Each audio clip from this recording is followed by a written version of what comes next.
Hello, I am Eric Thurley. I am your son or daughter's AP United States Government and Politics teacher. I wanted to reach out to you as a part of our virtual open house and give you an idea of what the course is going to look like. Obviously, if this was a normal open house, I'd be standing in front of you talking to you about these papers in Google Classrooms, but we'll just do it virtually. So hopefully this is helpful.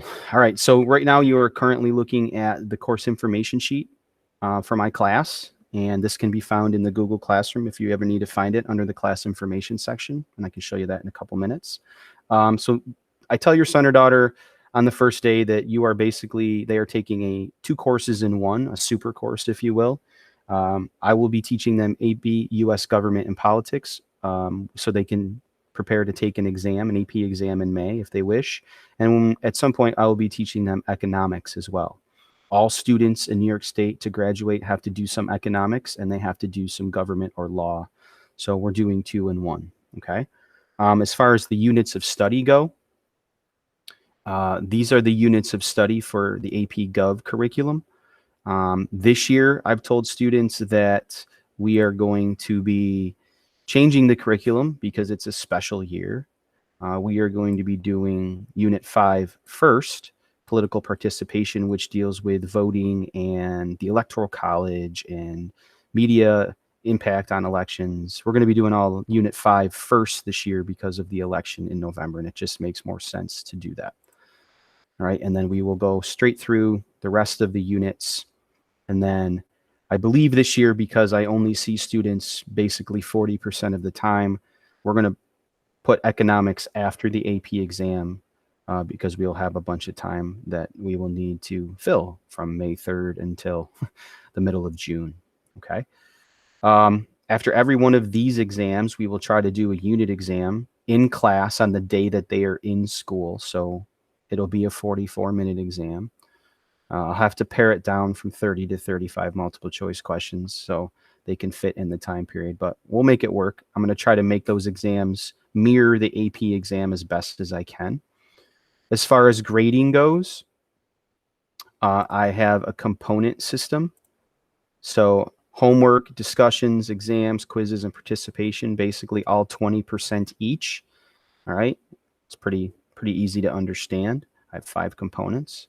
And as far as participation goes, parents or kids always ask, what does participation mean? Well, this year this is going to take on a new role because of attendance in online meetings, which for now is only on Wednesdays.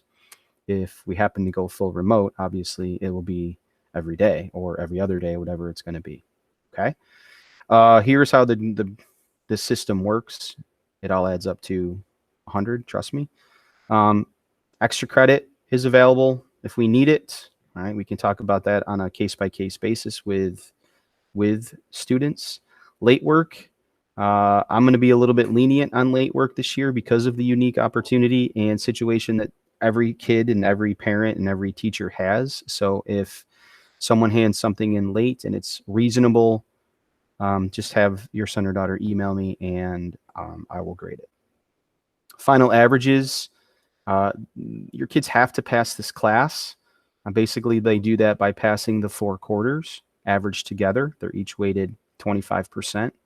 There is no local or Mr. Thurley final exam for this course, so there's no exam they have to pass at the end of the year. The one exam that we do talk about a lot in this class is the AP exam, which is going to take place on May 3rd this year. As far as we know at this point, the College Board still plans on offering AP exams. I believe they're going to be digital again this year, but they aren't going to be 45-minute exams like last year. They plan on going back to the traditional 3-hour exams. Okay. Those will be explained as we get closer and closer to that. As far as homework goes, when we get to economics, I have a PDF of this book. Students will have that available in the classroom. For the rest of the year for AP Gov, all homework and assignments will be in the Google Classroom. We get most of our work done through Khan Academy. So on day 1, I had your son or daughter sign up for Khan Academy, and then I'm able to assign videos and lesson overviews and practice questions through Khan Academy. All right. Anything else that is assigned as homework, especially for off days, will be in the Google Classroom, as I've already said. The only thing I ask kids to bring on their days that they are here is a charged Chromebook. I'd rather them not do this class on their phone, but if they have to, as an alternative, they can. If their Chromebook is dead, please make sure your son or daughter has their charger in their backpack so that they can sit and charge. I have multiple places to plug in this classroom, so they can do that. They will not be able to borrow a charger from someone else, and I don't have one. All right? They don't need binders. They don't need folders for this class. Okay, these are my expectations. I'm not going to read these to you. If for whatever reason your son or daughter is absent on a day that they're supposed to be in class, obviously everything is digital, so it's going to be in the Google Classroom. They can find it, and if they need to get a hold of me, they can do that. I've explained to all of my students that unlike last spring, grades are happening. The district is not going back on that. All right, so I've shown you the grading policy. Kids know how grades will work. If students need help, they can either text me through Remind, they can email me, or on the days that they are here and I am free, they can come and see me. I tell kids that on the first day, I'm super excited about this course. Okay, teaching this course in the year 2020 is it's scary, but at the same time, there's a lot to talk about, and there would be a lot to talk about even if there was just an election going on in a couple months.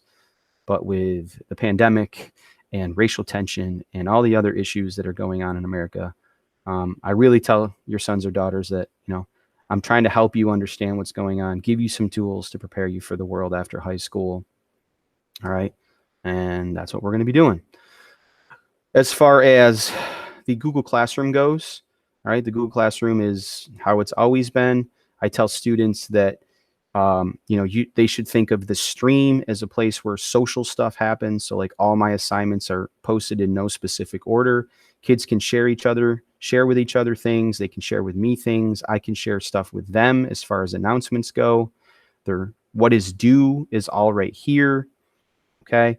But I tell them if they really want to find stuff in an organized way to go to the classwork section. Basically, this is more like a website.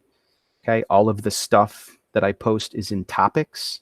All right, so you can already see I have a bunch of topics over here, and they can easily find what they're looking for. All right. As far as parent letter, I sent this out a couple times already. Hopefully you've seen this. If you haven't, it is in the Google Classroom. It is actually an assignment for your son or daughter to show this to you so that you can see it and then get some more information about this course from me. At the end of the letter is a Google form link that I would like you, either one parent or one guardian, doesn't have to be both, to click on and fill out. This just gives me a little bit more information and allows you to provide comments or feedback that I can get back to when I find some time to do it. Okay. I have also posted, just so everybody knows, in the class information, how students what they're supposed to do on Wednesdays. All right, these are the remote days, the days where students just have to meet with their teachers online. For my class, all students have to do during their period, the schedule is condensed on Wednesday, is click on this link in the Google Classroom, this meet link, and they will be able to meet with me for the 25 minutes. All of my students for that period will be there. We will meet for 25 minutes, and then we will be done on Wednesdays. As far as what do students do on their home days, that's the remote students check-in. All students have to check in on Infinite Campus by 9:30, and they have to do the assigned work that is assigned to them for what they call their asynchronous days. I call them home days. Okay, and the last thing I want to show you is many parents want to know what should my son or daughter be doing on the days they are home and not at school.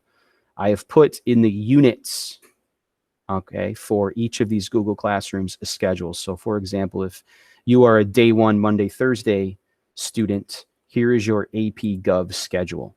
This will tell you specifically what is going to happen in class on the days that you are in class, all right, by content and topic. It will tell you what homework is due in class that day.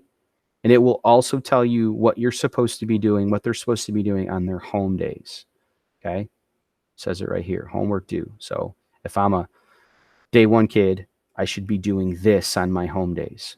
If you see yellow, those are Wednesdays, remote Wednesdays. I try not to assign any homework for remote Wednesdays. Okay, those are the days that students meet with me in a Google Meet for 25 minutes during their specific period. All right, that is my spiel. If you have any questions, please let me know. You can reach me at eric_thurley@webstercsd.org. Eventually, I'll be sending out Remind invites so that parents can join the Remind classroom as well. Thanks for coming to my open house. Hope you are all well. Go Titans.